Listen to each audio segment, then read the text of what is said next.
Hello everyone, मैं प्रदीप कुमार आगाज IAS institute में आप सभी का स्वागत करता हूं। तो आइए आज के इस वीडियो में हम लोग बात करने वाले हैं जैव विविधता और पर्यावरण।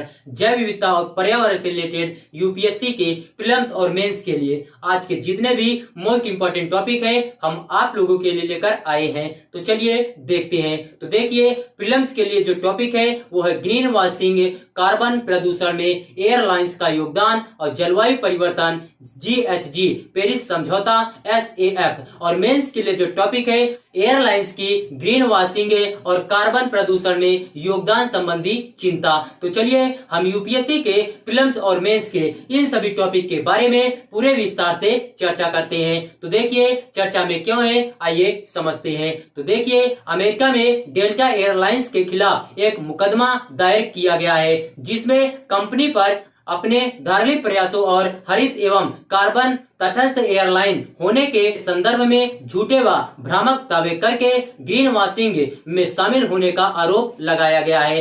एयरलाइन ने मार्च 2020 से कार्बन तटस्थ होने का दावा किया और यात्री उड़ानों जहाजों से कार्बन उत्सर्जन की भरपाई करने की पेशकश की। हालांकि मीडिया रिपोर्ट और जांचों ने डेल्टा की कार्बन उत्सर्जन कम करने की प्रक्रिया में खामियों और अशुद्धियों को उजागर किया है। ग्रीन वॉशिंग क्या है, आइए देखते हैं। ग्रीन वॉशिंग शब्द का प्रयोग पहली बार वर्ष 1986 में एक अमेरिकी पर्यावरणविद और शोधकर्ता जे वेस्टरवेल्ड द्वारा किया गया था। ग्रीन वॉशिंग कंपनियों और सरकारों की गतिविधियों की एक विस्तृत श्रृंखला को पर्यावरण के अनुकूलन के रूप में चित्रित करने का एक अभ्यास है जिसके परिणाम स्वरूप उत्सर्जन से बचा या इससे कम किया जा सकता है।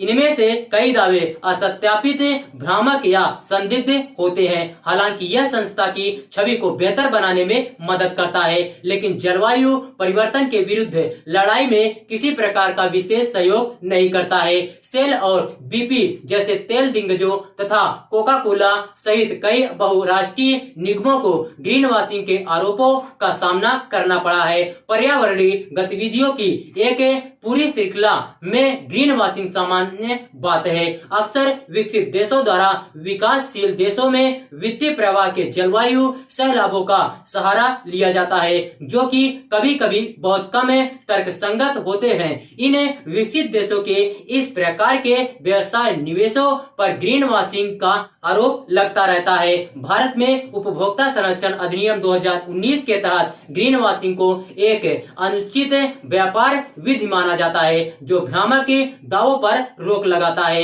लेकिन इन नियमों का कार्यान्वयन चुनौतीपूर्ण बना हुआ है। कार्बन प्रदूषण में एयरलाइन से संबंधित चिंताएं क्या है, आइए देखते हैं। तो देखिए, सबसे पहले हम लोग समझते हैं प्रमुख एयरलाइंस ग्रीन वॉशिंग में शामिल, आइए देखते हैं। गार्जियन जांच और ग्रीन पीस रिपोर्ट के अध्ययन से प्रमुख एयरलाइंस के कार्बन ऑफसेट प्रणाली में खामियां और धोखाधड़ी का पता चला है जिससे कार्बन उद्योगों की तटस्थता के दावे पर संदेह उत्पन्न हो गया है। KLM नीदरलैंड स्थित एयरलाइन और Ryan air, Europe air Canada तथा स्विस एयरलाइंस सहित अन्य एयरलाइंस को पर्यावरण के अनुकूल होने के दावों के साथ ग्रीन वॉशिंग एवं ग्राहकों को गुमराह करने के आरोपों का सामना करना पड़ा है। यह निष्कर्ष इंटरनेशनल एयर ट्रांसपोर्ट एसोसिएशन की वर्ष 2050 तक शुद्ध शून्य प्रतिज्ञा की विश्वसनीयता के बारे में चिंताएं बढ़ाते हैं जिसकी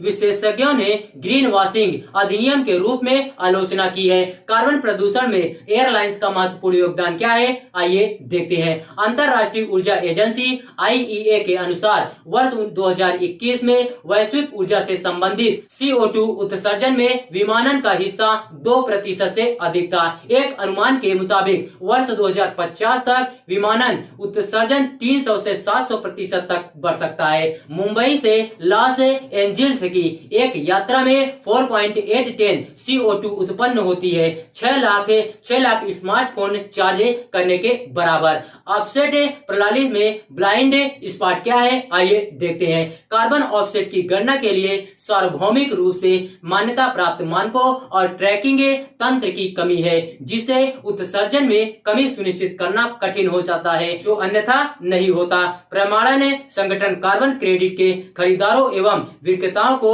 मिलाने में भूमिका निभाते हैं, लेकिन भ्रामक परियोजनाओं और फैंटम क्रेडिट की अनुमति देने के लिए निरीक्षण एवं सत्यापन प्रक्रियाओं की आलोचना की गई है। कार्बन क्रेडिट क्या है, आइए देखते हैं। कार्बन क्रेडिट कार्बन ऑफसेट कंपनियों को तब प्राप्त होता है जब वे पर्यावरण संरक्षण, ऊर्जा दक्षता या नवीनीकरण ऊर्जा जैसी ऑफसेट परियोजनाओं में निवेश करते हैं जो वायुमंडल से ग्रीन हाउस गैस उत्सर्जन को कम करते हैं या हटाते हैं। यह क्रेडिट कार्बन डाइऑक्साइड की मात्रा का प्रतिनिधित्व करते हैं जिसे इन पहलों के माध्यम से वायुमंडल से हटा दिया गया हो। प्रत्येक क्रेडिट 1 मीट्रिक टन CO2 के बराबर है जो ग्लोबल वार्मिंग में योगदान देता है। कंपनियां इन क्रेडिट का उपयोग हवाई जहाज यात्रा जैसे एक क्षेत्र में अपने कार्बन उत्सर्जन को ऑफसेट करने के लिए करती हैं, यह दावा करके कि वे कहीं और जैसे कि दूर के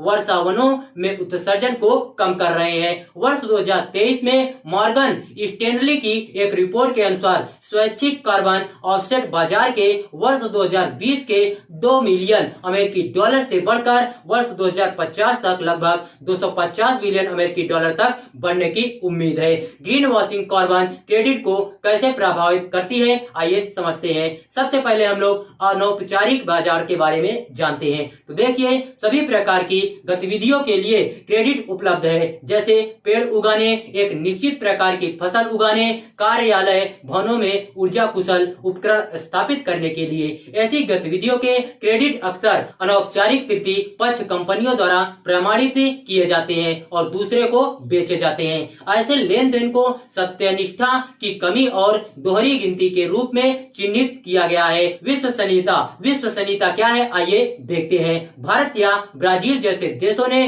क्योटो प्रोटोकॉल के तहत भारी मात्रा में कार्बन क्रेडिट जमा किया था और वे चाहते थे कि इन्हें पेरिस समझौते के तहत स्थापित किए जा रहे नए बाजार में स्थानांतरित किया जाए, लेकिन कई विकसित देशों ने इसका विरोध किया, क्रेडिट की अखंडता पर सवाल उठाया और दावा किया कि वे उत्सर्जन में कटौती का सटीक प्रतिनिधित्व नहीं करते हैं। पारदर्शिता की कमी का कारण क्या है, आइए देखते हैं। तो देखिए, ग्रीन वॉशिंग से कार्बन ऑफसेट बाजार में पारदर्शिता की कमी हो सकती है। कंपनियां उन परियोजनाओं के बारे में सीमित जानकारी प्रदान कर सकती हैं जिनका वे समर्थन करती हैं, जिससे उनके दावों को सत्यापित करना और वास्तविक पर्यावरणीय प्रभावों का आकलन करना सुनिश्चित हो जाता है। पारदर्शिता की यह कमी कार्बन क्रेडिट प्रणाली की विश्वसनीयता को कमजोर करती है। वास्तविक उत्सर्जन कटौती से विचलन क्या है, आइए देखते हैं।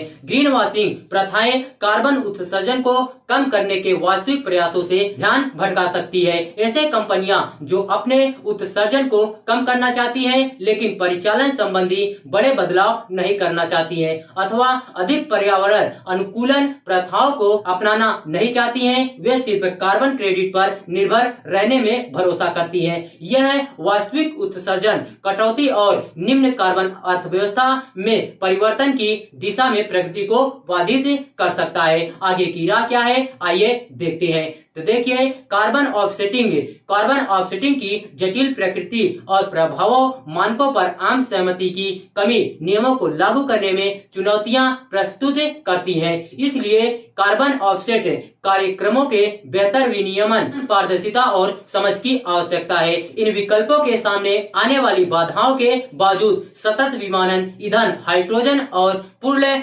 इलेक्ट्रिक प्रलोभन तकनीकों के माध्यम से वाणिज्यिक विमानन को डिकार्बोनीकृत करने की ओर ध्यान केंद्रित किया जाना चाहिए। पर्यावरणीय धारणीयता की ओर बढ़ते हुए विमानन की कार्बन फुटप्रिंट को कम करने के लिए बेहतर विनियमन, जांच प्रणाली और अधिक प्रभावशाली रणनीतियां विकसित करने की आवश्यकता है। तो देखिए, अगर आप लोगों को इसका पीडीएफ चाहिए तो इसका पीडीएफ आप लोगों को टेलीग्राम चैनल पर मिल जाएगा। टेलीग्राम चैनल का नाम है आगाज IAS इंस्टीट्यूट और टेलीग्राम चैनल का लिंक हम इस वीडियो के डिस्क्रिप्शन में दे देंगे। आप यहां से भी जाकर टेलीग्राम चैनल को ज्वाइन कर सकते हैं और पीडीएफ डाउनलोड कर सकते हैं।